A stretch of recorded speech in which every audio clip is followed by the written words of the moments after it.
अस्सलाम वालेकुम, मेरा नाम है नादिया कासिम और मेरे साथ है नादिया मिर्जा। जी नादिया, कैसी हैं आप? अल्लाह का शुक्र मैं बिल्कुल ठीक हूँ। एक्चुअली हमारा ये प्लान था, काफ़ी दिन से ये प्लान था क्योंकि नादिया हमारे शोज़ जो है वो वीकेंड पे होते हैं और अब डेली पॉलिटिकल इतनी डेवलपमेंट हो रही है कि वो जो एक अंदर का एक होता है ना कि हमने कुछ ना कुछ कहना है, हमने कोई ना कोई बात करनी है, तो मेरा ख्याल this is the best catharsis. Platform catharsis sort of exactly. और this is the best platform. Normally होता ये है कि जब मैं ऑफ़िस जाती हूँ और मेरी टीम पहले से आई हुई होती है, तो नादिया प्रोड्यूसर है मेरी टीम की, तो प्रोग्राम की तो होता ये है कि हम लोग 1-2 घंटा तो कम से कम हमारी वो सिटिंग होती है जिसमें हम तमाम पॉलिटिकल सिनेरियो डिस्कस कर रहे होते हैं।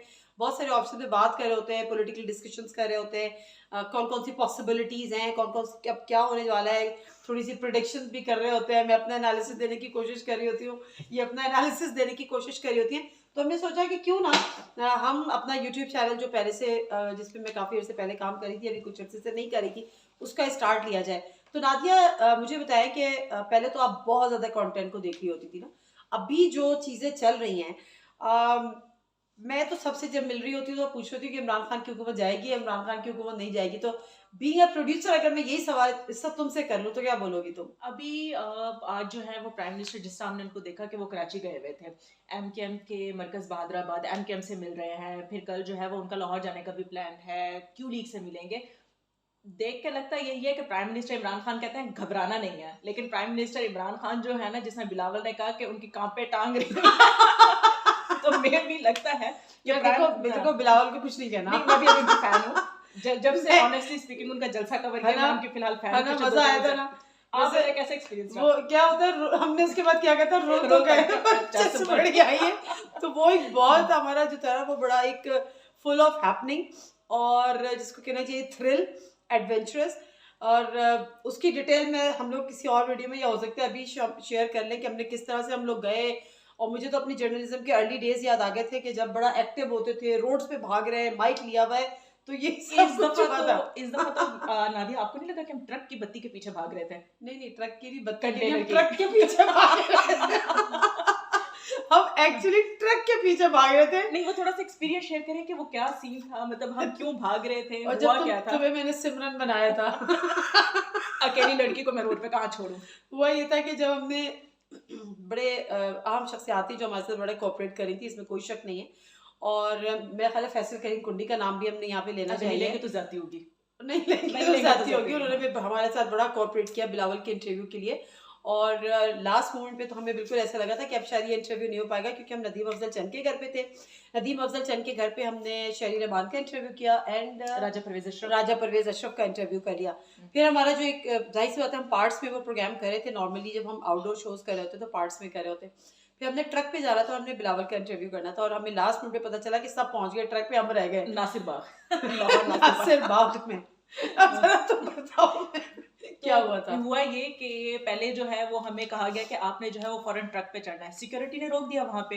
फिर मैं और नादिया मतलब चढ़ने की कोशिश करने लगे ट्रक पे, ट्रक चल पड़ा, हम काफी देर पीछे भागते रहे। फिर एक वक्त तो जब थक गए, रुक गए, मतलब लुट गए, बर्बाद हो गए, हर चीज खत्म हो गई, हम वहां पे खड़े हो गए, हमें लगा ट्रक निकल गया, मतलब बिलावल का कॉन्वॉय जो वहां से मूव कर गया और हम वहां पे खड़े हो गए। फिर अचानक काफी दूर आगे जाके ट्रक रुका। नादिया ने मुझे कहा कि नादिया लगता है ट्रक रुक गया, भागो। हमने दोबारा जो है वो इतना वो क्राउड था उसमें से रास्ता बनाते रहे zigzag करते हुए। मतलब मैं अगर अभी सोचूं ना तो रैली चल रही थी, हाँ। बाइक्स, प्रोटोकॉल, सिक्योरिटी और मैंने नादिया का हाथ पकड़ा हुआ था और कैमरा मैन बेचारा उसका भी नाम लो यहाँ पर। हाँ। कैमरा क्योंकि कैमरे के बगैर तो एग्जैक्टली। पूरा प्रोग्राम इनकम्प्लीट है ना, it's a main pillar, important pillar. तो बहरहाल वो तो बेचारा खुद भाग रहा था, मैं नादिया का हाथ पकड़ के हम रोड पे बाइक्स के गाड़ियों के बीच में भाग रहे थे कि किसी तरह से हम ट्रक को पकड़ भाग लें। सिमरन फाइनली भाग, हमने जी ले पकड़ा अपनी जिंदगी, ट्रेन को पकड़ लिया हमने। और जब हमने पकड़ा तो उनकी जो सिक्योरिटी का सारा स्टाफ था उन्होंने कहा कि जी एंकर आ जाए और कैमरामैन आ जाए और उन्होंने कहा इसको छोड़ दो। प्रोड्यूसर को छोड़ दो। प्रोड्यूसर को छोड़ दो, ये नहीं आएंगे। अब मेरा एक हाथ जो है ना वो मैंने ट्रक को पकड़ा हुआ है, एक हाथ मैंने अपनी प्रोड्यूसर इसको नादिया को पकड़ा हुआ है और मैं कह रही हूँ ये अकेली लड़की है, रात हो गई है, गाड़ी भी नहीं इतना है, रश भी है, ये इतने कहाँ crowd में। जाएगी। वो जो सीन था ना वो मतलब हमने वी डिड ऑन संडे और संडे से अब तक हम उसको सिर्फ रिकॉल करके हंस रहे हैं, ऐसे ही है। लेकिन आप ये देखिए कि वो एक्सपीरियंस कितना अच्छा था, एक्सपोजर था। थ्रिलिंग नादिया, थ्रिलिंग आपने पीटीआई के जलसे भी कवर किए, आप मतलब इस तरह के प्रोटेस्ट भी कवर करने जाते हैं। ये बिलावल का फर्स्ट लॉन्ग मार्च है कि जो सिंध से लेकर इस्लामाबाद तक वो मतलब चले हुए थे। लाहौर में आप गई हैं, कैसा एक्सपीरियंस रहा ये मैं कह रही हूँ बिलावल? कि इट वाज रियली थ्रिलिंग। और सबसे बड़ी बात ये थी कि नादिया, जिस तरह से हम पहले भी कहते हैं कि अगर इस तमाम मोमेंटम में किसी ने गेन किया है तो वो पीपल्स पार्टी ने गेन किया। तुम देखो कि लाहौर में जहाँ पे पीपल्स पार्टी का नाम लेने वाला कोई नहीं था, जब हम दाता दरबार पे थे, मतलब वो ट्रक रुका हुआ था and we went upstairs, तो हमने देखा कि वो पूरे बड़ी तादाद में मचुआ था, बड़ी तादाद में लोग थे, and Bilawal was very much excited, he was very much happy. Have you observe this things? कितना खुश था ना वो। और उस खुशी में वो तो सीट के ऊपर चढ़ गया था और और आपने आपने देखा आस्क तो मी कि ऊपर आ जाओ, मुझे एग्जैक्टली भी उसने सीट के ऊपर बिल्कुल खड़ा कर दिया था। एक्सपोज थे वो, और आपको लगा कि वो हाँ बहुत ज्यादा क्रीजियस है, कि हाँ, मतलब वो उनमें इतनी ब्रेवरी है कि वो मतलब हर जगह से एक्सपोज है, लेकिन फिर भी वो अपने आप को कहीं से छुपा नहीं कोई रहे नहीं थे। छुपाया था। मैं मेरे लिए ये बड़ा स्ट्रेंज भी था, और मैं हैरान इसलिए था कि नॉर्मली लीडर्स ऐसे नहीं करे। मैं थोड़ा सा उनको एक सिक्योरिटी, और खासतौर पे बिलावल को इसलिए लेकर कि ज़ाहिर है बेनज़ीर भुट्टो को किस तरह से शहीद किया गया, अब उनका भी यही हुआ था ना कि अगर वो उस गाड़ी से बाहर नहीं आती तो शायद ऐसा कुछ नहीं होता। लेकिन बहरहाल the people were all around and Bilawal was standing in between, और वो इतने एक्साइटेड और इतने खुश थे कि उस खुशी में वो ट्रक की सीट के ऊपर चढ़ गए थे। तो he was very much like उस एक्साइटेड एंड हैप्पी, और ये सब कुछ था, और कॉन्फिडेंट बहुत थे। तुम देखो कि पूरी जो लीडरशिप थी, वहाँ पे शहरी रहमान थी, वहाँ पे सीएम सिंध थे, राजा परवेज अशरफ थे ट्रक पे, नहीं, Raja I guess no, Nisar Nisar खोड़ो, शर्जीली नाम में शर्जील इनाम मेमन, शायद और रहमानी आई गेस, नहीं, शगुफ्ता जुमानी, शगुफ्ता वो जुमानी, थप्पड़ वाली, मैंने yes। उनसे पूछा था।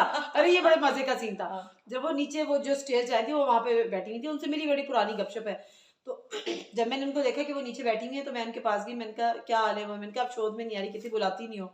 तो मैंने कहा यस, लिस्ट में डाल दे रहा उनका नाम। तो मैंने कहा ये बताया वो थप्पड़ क्या था ना, वो थप्पड़ क्यों मारा था आपने? मुझे हंसी भी आ रही थी, लेकिन मैंने उनसे पूछा था, मैंने कहा ये क्या किया था आपने? तो कहेंगी शो में बुलाती तो बताती क्या किया था। नहीं, लेकिन इस दफा तो हमने प्रॉमिस किया है उनसे, निसार खोड़ो साहब से भी, कि हम उनको भी हाँ, प्रोग्राम में हर हाल में बुलाएंगे। अब तो खैर सेनेटर भी बन अब गए हैं, तो बस मुबारकबाद दे दें उनको। दे दें आप मुबारकबाद। चले जी, नहीं, आप पहले मुबारकबाद दें आप उनको। सर मुबारक हो आपको। अब ये निसार खोड़ो साहब पे वाजिब है कि वो ये वीडियो देखें। अच्छा, अब ऐसा है नादिया, मुझे ये बताएं, बिलावल का तो आपने इंटरव्यू किया, और आपको लगता है कि बिलावल जो है वो एक बड़े लीडर के तौर पे सामने आ रहे हैं? सूनर और later it had to be happened, like जाहिर सी बात है, कुछ भी है एक हम, ऑल्दो कि दिस इज अनफॉर्चुनेट कि हम जिस पॉलिटिक्स की बात करते हैं, अच्छा हमने आसफा का जिक्र नहीं किया बाय द वे अभी, जी जी। तो हम जिस पॉलिटिक्स की बात करते हैं ना, वो जो वो मरूसियत वाली होती है ना, कि वो अगर बेनज़ीर जुल्फ़िकार अली भुट्टो थे तो वो बेनज़ीर को लीडर बनना था, या मुर्तज़ा भुट्टो, वो उनके ज़ाहिर है उनको शहीद हो गए वो, फिर अगर बेनज़ीर नहीं तो फिर वो जरदारी और बेनज़ीर के बेटे। तो ऑल्दो कि ये इस तरह से ये कोई डेमोक्रेटिक पार्टीज में नहीं होता कि बाप के बाद, मतलब ये कोई विरासत तो नहीं है ना, सियासत विरासत नहीं होती कि बाप से बेटे को मुंतकिल हो जाए, फिर बेटे से पोते को मुंतकिल हो जाए। लेकिन हमारे मुल्क में अनफॉर्चुनेटली ऐसे ही होता है। तो as far as Bilawal is concern, तो वही वाली बात है, मुझे अच्छी तरह याद है, इसी टॉपिक पे हम एक प्रोग्राम कर रहे थे, और मैंने ये सवाल किया था कायरा साहब से। मैंने कहा कायरा साहब ये कौन सी सियासत है कि वो अगर, क्योंकि आप इतने सीनियर, अब देखो ना इतने सीनियर लोग उनके पीछे खड़े हुए हैं हाथ बांध के, इतने सीनियर लोग जो बिलावल कह रहे हैं उनकी जबान, मतलब जाहिर सी बात है वो एक दो लीडर है। साबिक वजीर आजम है इसमें, दो साबिक वजीर यूसुफ आजम, रजा गिलानी है, राजा एग्जैक्टली। परवेज अशरफ हैं। तो जब मैंने उनसे जो कायरा साहब से सवाल किया था, तो कायरा साहब ने मेरी बात से डिसएग्री नहीं किया था, लेकिन कायरा साहब ने कहा था कि मतलब मैं क्या करूँ कि क्या मैं पब्लिक में जाऊंगा तो मुझे वो रिस्पांस मिलेगा, मुझे वो रिस्पांस नहीं मिलेगा जो भुट्टो को या बिलावल भुट्टो जरदारी को रिस्पांस मिलेगा। तो मेरा ये ख्याल है कि हमने पब्लिक को उस तरफ लगा दिया है, हमारे यहाँ ये हो गया है कि अगर नवाज शरीफ सियासत नहीं कर रहे होंगे तो उनकी बेटी कर लेगी, मरियम नवाज वो करेंगी, किसी मुश्किल में हो जाएंगी तो उनकी बीवी खड़ी हो जाएगी, बीवी नहीं होंगी तो बेटी हो जाएगी, तो यहाँ फिर पे दूसरे भाई हो ऐसा है कि जाएंगे। अगर जरदारी नहीं है तो बिलावल भुट्टो, बिलावल नहीं है तो आसफा भुट्टो करेंगी। ऑलराइट, आस्था मतलब वाज देयर, एग्जैक्टली। आपका एक्सपीरियंस कैसा था? आपकी बड़ा तो बड़ी अच्छा से था, अच्छी बड़ा मुलाकात वार्म रही। वेलकमिंग, मतलब बड़ा अच्छा जेस्चर, इसमें कोई शक नहीं है कि उनकी जो ग्रूमिंग हुई है। और मुझे बात से बहुत सारे, जब मैंने उसको ट्वीट भी किया तो बहुत सारे लोगों ने मुझे डीएम भी किया, उन्होंने कहा कि आपको यकीनन उन लोगों से मिलने के बाद अंदाजा हुआ होगा कि they are very much humble, और देयर इज नो डाउट।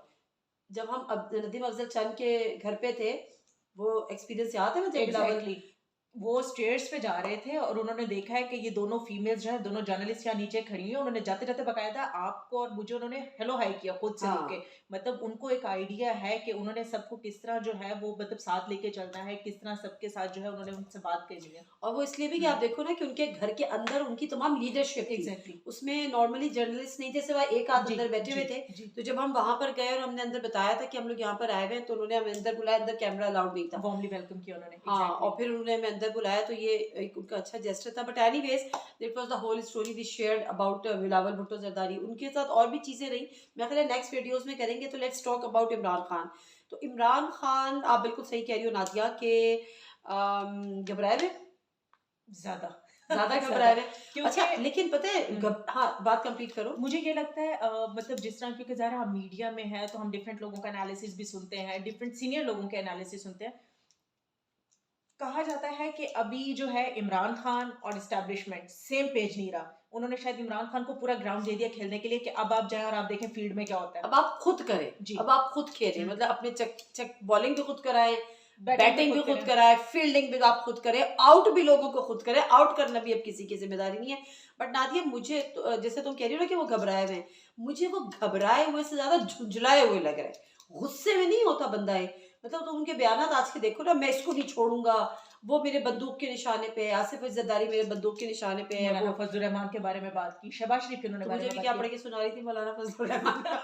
पूरे पाकिस्तान में जो है वो मौलाना फजल रहमान सस्ते हैं कंपैरेटिवली। है ना, मतलब नहीं, पेट्रोल की और मौलाना फजल रहमान के 10 रुपए कम कर दिए। ये देखें, मैंने थोड़ा उसमें उसको शुगर कोटेड वर्ड्स में बताया, आपने यार देखो, बिल्कुल तो सही बता मैं तो दिया। मैं तो कोट अनकोट बता रही हूँ ना हाँ। कि जो इमरान खान ने, जो वजीर आजम ने कहा है, उसमें मेरे वर्ड्स नहीं है, जो उन्होंने कहा है वो कहा है। तो मुझे घबराए हुए से ज्यादा झुंझलाए हुए लग रहा है, झुंझलाए हुए, गुस्से में। अच्छा, उसकी एक वजह है, उसकी वजह ये है कि वो कोई, एक तो मरूसी कोई पुराने दादा परदादा वाले या फैमिली पॉलिटिक्स वाला वो बंदा नहीं है। वो बेसिकली एक प्लेयर है, एक स्पोर्ट्समैन रहा है ना, उनकी अपनी एक स्प्रिट होती है। अच्छा, जहाँ स्पोर्ट्समैन को या एक प्लेयर को, क्रिकेटर को ये लग रहा है कि गेम उसके हाथ से निकल रहा है, तो वो अपनी तमाम तर तवानाई सर्व कर देता है ना, पूरी ताकत के साथ वो गेम बचाने की कोशिश करता है या वो मैच जीतने की कोशिश करता है। तो इस वक्त खान साहब, मेरी अपना पर्सनल एनालिसिस ये है कि वो बहुत झुंझलाए हुए हैं, वो बहुत गुस्से में हैं। मतलब वो ये समझ रहे हैं कि मैं सही हूँ, और ये जिस तरह से वो कहते हैं जी, ये चोर हैं, डाकू हैं, फला हैं, उसके बावजूद सब मिल गए हैं और वो मुझे, मतलब अनड्यू जो है वो मुझे हटाने की और मुझे गिराने की मेरी हुकूमत को कोशिश कर रहे हैं। और इस वक्त साथ देने वाले उनके काम है। जिस तरह से राधे ने कहा, इस्टेब्लिशमेंट का जिक्र किया, कि जो इस्टेब्लिशमेंट हमेशा ये होता था कि वो किसी भी क्राइसिस में आए, चाहे वो सेनेट का इलेक्शन हो, चाहे वो अदम एतमाद वाली चीज़ हो, या स्टेट बैंक वाला बिल हो, या उससे पहले बहुत सारी चीज़ें, सेनेट चेयरमैन के अदम एतमाद आई, फिर उन्होंने खुद एक एतमाद का वोट लिया। तो वो जब कोई ऐलान करते थे, ऐलान करके वो पीछे मुड़ के देखते थे, तो उनके जो बैक वो पे सपोर्ट होती थी एक सपोर्ट होती थी, हम्म। उनके काम हो जाते प्लेट थे में ना। हर चीज रखी हुई सजी एग्जैक्टली, हुई मिल जाती थी कि ये आपका काम हुआ हुआ है। Very true. हम्म। तो अभी वो प्लेट नहीं मिल रही उनको। अब वो प्लेट नहीं, अब वो प्लेट नहीं, इनको वो खुद प्लेट सजानी है। खाली पड़ी है। अब इनको वो प्लेट खुद सजानी है। वो प्लेट खुद से जानी है। नादिया तो बड़ा अच्छा एनालिसिस कर रही अच्छा है। नहीं, मुझे आप एक बात बताना दिए कि इमरान खान जो है वो एमकेएम गए बहादुराबाद के मरकज। अभी इन्होंने लाहौर जाके क्यू लीग से भी मुलाकातें करनी है। तो आपको क्या लगता है कि मतलब उनका लाहौर का विजिट या उनका कराची जाना, इस तरह बीइंग प्राइम मिनिस्टर, वो जाके सबको एक जो है वो उस पे एक जगह पे एक प्लेटफॉर्म पे सबको इकट्ठा कर सकते हैं अपने सारे ये लाइन्स को? मसला देखो, इमरान खान के साथ ना उनकी जो ईगो है ना, वो उनके लिए सबसे बड़ी प्रॉब्लम है। मुझे ये लगता है कि this is the first time कि he is playing like a politician. बहैसियत वजीर आजम, जब आपके इत्तेहादी थे, और ये जब इन्होंने इत्तेहाद किया था, एमक्यूएम ने किया था, क्यू लीग ने किया था, तो अगर आप एक प्रॉपर, एक मतलब एक सियासतदान होते ना, और आप एज अ सियासतदान प्ले कर रहे होते, तो आपको बहुत पहले उनके पास जाना चाहिए था। यूसुफ रजा गिलानी, जब एमक्यूएम का इत्तेहाद पीपल्स पार्टी से हुआ था, यूसुफ रजा गिलानी 90 एमक्यूएम के मरकज गए, आसिफ अली जरदारी एमक्यूएम के मरकज जाते थे, रहमान मलिक एमक्यूएम के मरकज जाते थे, एमक्यूएम इत्तेहाद से निकलती थी, लंदन में अल्ताफ हुसैन के पास जाते थे। इसी तरह जब PMLN से इत्तेहाद हुआ तो नवाज शरीफ MQM के मरकज जाते थे। यहाँ पर इमरान खान की जो ईगो है ना वो उनके लिए थोड़ा सा मुश्किल है। This is the first time कि वो अपनी ईगो को थोड़ा सा साइड पे रख रहे हैं, क्योंकि तुम्हें पता है इमरान खान तो वो है कि जो अपोजिशन से हाथ नहीं मिलाते असेंबली के अंदर, वो असेंबली में आते नहीं, और अगर असेंबली में आते हैं तो वो अपोजिशन के साथ हाथ नहीं मिलाते। तो ये जो उन्होंने आज किया है ना नादिया, मैं एक्चुअली ये भी नादिया मैं भी नादिया, तो हम दोनों एक दूसरे को नादिया नादिया कर रहे हैं, आपने कंफ्यूज नहीं होना, घबराना नहीं है। तो अभी जो उन्होंने आज किया है कि वो MQM के मरकज भी गए, फिर वो उससे पहले चौधरी बरादरान की अयादत के लिए भी गए, तो ये काम उनको पहले करना चाहिए था, लेकिन उनके काम जिस तरह से तुम कह रही हो कि उनके काम हो जाते थे तो उनको इस चीज़ की ज़रूरत महसूस नहीं हो, अब उनको इस चीज़ की ज़रूरत महसूस हो रही है तो वो कर रहे हैं। तो इसमें कोई बुराई नहीं है, पहले कर लेना चाहिए था अगर आपको सियासतदान के तौर पे इस मुल्क में रहना है और आप अपना फ्यूचर देख रहे हैं तो। अच्छा, अब आपसे एक लास्ट क्वेश्चन पूछती हूँ। इमरान खान घर जा रहे हैं या नहीं? अदम एतमाद आएगी या क्या होगा? देखो, अदम एतमाद की उन्होंने ज़ाहिर है वो जमा करा दी है, रिक्वेजिशन भी जी। जमा करा दी है, बट स्टिल इमरान खान इस वक्त सिर्फ इमरान खान नहीं है, इमरान खान इस वक्त प्राइम मिनिस्टर ऑफ पाकिस्तान है। और हमारे यहाँ रिवायत में जो भी होता हो, मतलब रिवायत में ताकत का महवर हमारे यहाँ, हमारी सियासत में जो भी होता हो, लेकिन हमें अपने मुल्क के चाहे कोई भी XYZ प्राइम मिनिस्टर हो, हमें मुल्क के प्राइम मिनिस्टर को हम अंडर एस्टिमेट नहीं कर सकते। अभी उनके पास बहुत सारी पावर्स हैं, उसकी वो एक्सरसाइज करेंगे नहीं करेंगे, उस पावर को वो यूज कर सकते हैं, करेंगे नहीं करेंगे, लेकिन वो कर सकते हैं। वो बहुत सारी ऐसी चीजें कर सकते हैं जो कि एक भूचाल लेकर आ सकती हैं। तो मैं कम से कम इमरान खान को अंडर एस्टिमेट नहीं करी, क्योंकि इमरान खान नवाज शरीफ नहीं है, इमरान खान आसिफ अली जरदारी भी नहीं है, इमरान खान यूसुफ रजा गिलानी भी नहीं है। इमरान खान स्पोर्ट्समैन है, और स्पोर्ट्समैन आखिरी दम तक लड़ता है, आखिरी गेंद तक लड़ता है। आखिरी गेंद तक लड़ता है। खान आखिरी गेंद तक लड़ेगा, और उसके लिए वो ये भी हो सकता है कि हम तो डूबेंगे सनम, तुमको भी ले डूबेंगे। चलिए जी, नादिया ने तो ये जो क्लोजिंग है पूरी वीडियो के एक बहुत बड़े मैसेज के साथ की है कि हम तो डूबेंगे सनम, तुमको भी ले डूबेंगे। किसकी तरफ अभी इनका तुम इशारा है? किसके है मुझे नहीं पता, वही ना। मैं तुम्हें नहीं जानती। अब ये नादिया ने किस तरफ इशारा किया है, आप इसको सोचते रहे। आपको बताएंगे नेक्स्ट वीडियो में। इजाजत दीजिए, नादिया कासिम, नादिया मिर्जा को अल्लाह हाफिज।